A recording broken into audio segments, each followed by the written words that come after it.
Hey Helen, so we've just done level 1 and level 2 in 4 days straight at Ramsay Health where you work, and you're a mental health care nurse there. Yep. And how many of the staff were on the course from mental health nursing? There was, I think there was 14 all up in level 1 and level 2, and there would have been more than half the people that were from Ramsay Health. Yeah. And the CEO and the staff at Ramsay Health here in Newcastle have seen EFT at work in the wards, and so you approached the CEO to allow you guys to train? just through my floor manager, Mick. I had to talk to him to see if he can put it through to our CEO, Robin, and I was just really, pleasantly surprised that she okayed it, and we actually got more than we thought we would. We got the boardroom as well as catering, and it was just the perfect venue, and I was just so grateful. Yeah, and the study leave, so you got we all got study leave that I know of, and for Ramsay to do that, they're quite progressive in looking outside of the square, being able to look at complementary type therapies that can help people to move forward, non-pharmaceutical and, self-soothing, self-help tools that people can add to their toolkit, which is really quite, something I'm really passionate about and have been using it on the ward. And, the feedback from both the patients and the staff who have witnessed the results have been quite astounding. Just on a basic level, even though I'm not certified, I checked it with senior staff that it was okay for me to go ahead and just do it at a basic level, and just doing it very simply, it was able to, really bring down some very intense, challenging, difficult energy that was holding them back or pushing them towards, unhealthy habits, And the private clients that come in at Ramsay Health, they're all voluntary, private.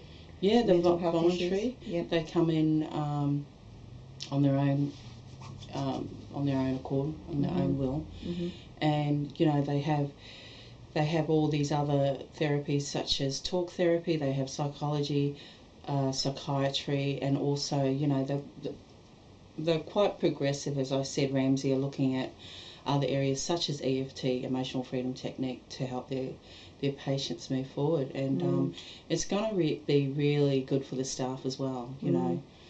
Well, yeah, it's so great that you've brought it in there to them and spread the word, and staff and patients have been giving feedback as to how EFT's helped them, as so much that the staff and the CEO have said, let's learn this. So really great that you could bring me up to do that, and I'm hoping that other Ramsay Health or other private hospitals will do the same. Well, this is just the start. Hopefully when word gets out there and people can really see for themselves the benefit and really experience it themselves, they will see how profound this is, a soothing, self-help technique that is so incredibly powerful and fast, and it's a proven, a scientifically proven technique that is relatively new in Australia, but once it gains momentum, it's going to be quite powerful. And as they say, the proof's in the pudding, and they see it in the clients and in the patients. And I know some of your staff members got amazing benefits themselves just on the course. One lady who had migraines. And for 3 days, and you worked on her, and she was able to release that migraine, and he didn't believe tapping was going to get rid of it. And that was so good for her to experience that firsthand, because she was a little bit resistant, and with a migraine that can be quite debilitating. And she did say that she usually has a migraine for over 3 days, and we were able to resolve it in less than 10 minutes. But the power of EFT just surprises me every single day. Even doing tapping on myself, it's extraordinary. And the more that people know about this, the better. So and when we tapped on you for your chocolate pineapple lumps, what happened? How did that generalise out for you? Wow. It really did get to the core of the core belief behind my the reasons why I was reaching for the pineapple lumps, which was a chocolate that I just dearly love, and the connection that you were able to get to when you chunked it down. That core belief was the connection I had with my family, and that it gave me the love and the memories, absolutely, and that really, really strong connection between that was in that little bloody chocolate, you know. I'm thinking, far out, you know, they had that power, and I wasn't happy to let it go, you know, and I thought, I don't know if this is going to work, and I'll give it a go anyway. But for the last few days after we did the tapping on the chocolate, it generalised out to other sweets as well, like the cakes. And I love cakes. It's hard for me to resist cakes.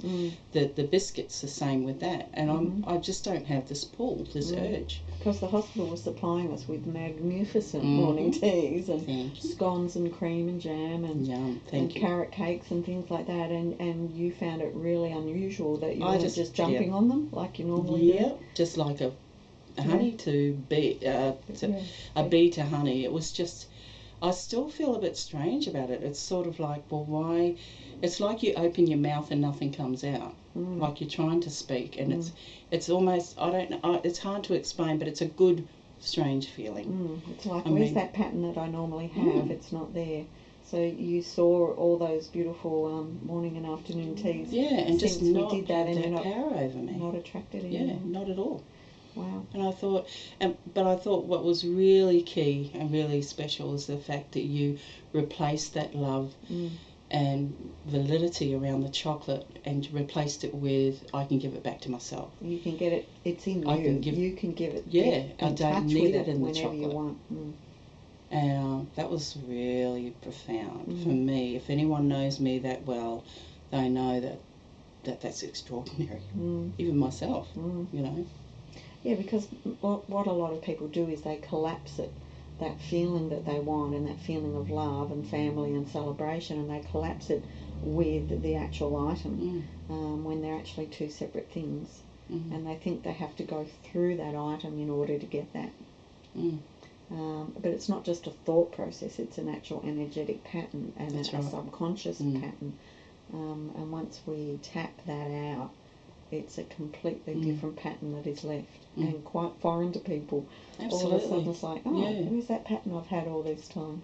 And just the reframing of that, you know, you can still have this love, you can still give it to yourself, but you know what, Helen?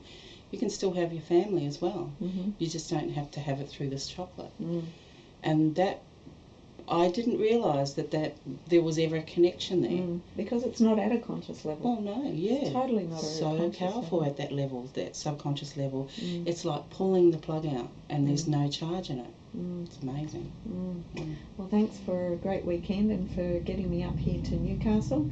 Beautiful city, and I've really enjoyed being here. Thank you for coming, and I hope we see you again. Yeah. Thanks, Jen. Thanks.